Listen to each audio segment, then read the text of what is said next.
Welcome back. You're tuned into Market Farafat, where we are taking you through all the stocks that are buzzing away in trade. And now on the technicals, we are joined by CA Rudramurthy, who's the BVMD of Vachna Investments. And of course, let's get started with all the stocks with you, CA Rudra. Let's get you picked out IndusInd Bank for us. Rudra, tell us, this counter, in the last 6 months hasn't done anything. In fact, it's only the last, past 1 month that it's given a slight bit of moves coming there. Tell us, what are you penciling in for this counter on the charts?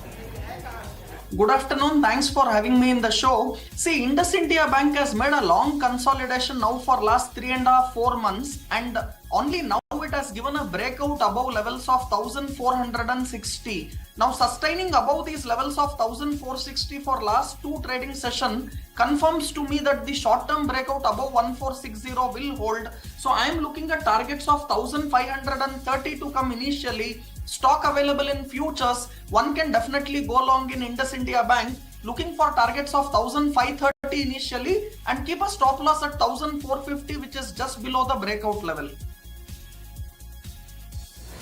Alright, that's about IndusInd Bank, but moving on to the next counter then. The next stock that we're going to put the spotlight on is Uno Minda, because today Goldman Sachs has come out with a note after they met with the management where they are saying that Suzo Innovance is happy to invest in a minority share in electric four-wheeler parts capacity build-up, and they have strong content-led order backlog expansion to help the offset growth in the moderation that is seen in the domestic car market. Now the capacity addition at the OEM customer is supportive of the medium-term structural growth visibility. They have ample personalizations related kit value addition coming up in the domestic car, two-wheeler and electric vehicle markets, and there are indeed durable tailwinds for premiumization, exports and products. So on the back of these positive commentaries coming in from the Goldman Sachs note, the stock is gaining in trade today, almost at the day's highest point, up around 1.5%. Rudra, coming to you for the next stock, and that is PVR INOX. Tell us, how are you spotting this particular chart on the technical front, and what are the next targets? See, for me, there is a rounding bottom formation in PVR very clearly, and it also gave a breakout at levels closer to 1560. Clearly, the stock is making this up move with rising top, rising bottom formation, and if you see last 2 days also, there has been a support from volumes for the price action what you have seen. So for me, PVR is a clear buy at current market price. No doubt for last 2 days it is going up non-stop. Even open interest built up is seen on the positive side. So looking to buy PVR at current market price or on dips to 1680 and keep a stop loss of 1650 and look at targets of around 1800 and then 2000 to come on PVR. So a clear buy, someone who wants to take a position even in F&O, you can go long in PVR in futures, keeping a stop loss of 1650. I am looking at targets of around 1800 and 2000 to come on PVR. Alright, that's PVR INOX on the charts for you, but on the back of news flow, ONGC is in focus today. In fact, ONGC announced that its wholly owned subsidiary ONGC Green has signed a share purchase agreement with PTC India for the acquisition of 100% equity stake in PTC Energy or PEL. PEL has an aggregate operational wind generation capacity of 288 megawatts located in Andhra Pradesh, Madhya Pradesh and Karnataka. Now it operates a total of 157 wind turbine generators across all of its wind farms. ONGC has got also has got a new director to spearhead its new energy, petrochemicals and the corporate strategy as a part of a board revamp that is aimed at breathing fresh life into the state-controlled behemoth. Arunakshu Sarkar has been appointed as the director of strategy and corporate affairs for ONGC. So 2 news flows coming in for ONGC. Currently, it is trading with gains of 0.3%. Alright, that's about ONGC, but from the IT space, let's talk about HCL Tech. This counter is in focus as CLSA has come out with its note today where they continue maintaining a hold rating on this one with a target price of 1556 rupees. Though the target price is lower than the current market price, but the commentary is seen to be on the positive side.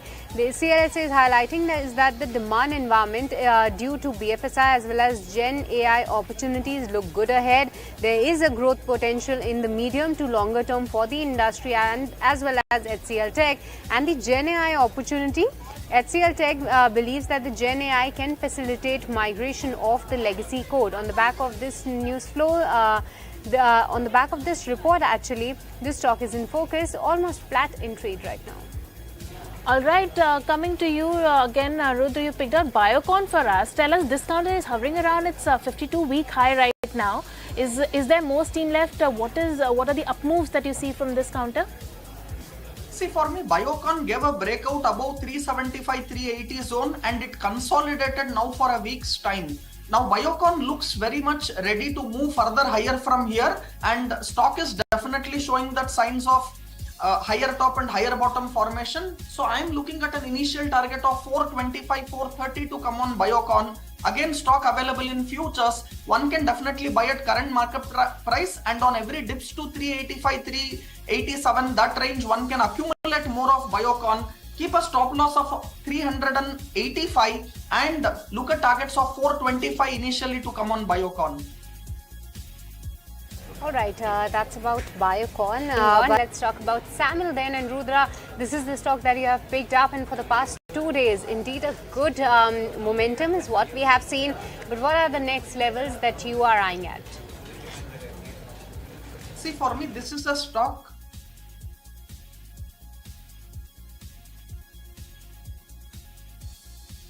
Go on. Yeah, see, for me, this is a stock definitely showing good price action with volume backup. So I'm looking at targets of around 225 to 230 initially on SAMIL. Keep a stop loss of 180 on closing basis and buy every dip to 185. Yes, stock can do the 225 230 initially and even move towards 250 260 zone. So with a stop loss of 180 on a closing basis, I'll be a buyer at current market price. All right, with that we have come to an end of this show, and that was the last talk of the day. Amar, Rudra, Varun, thank you all three of you for joining us on the show. With that we will let you go, but thank you so much for tuning in. Shristi and I will take your leave. Don't go anywhere. Closing trades will take the market action forward.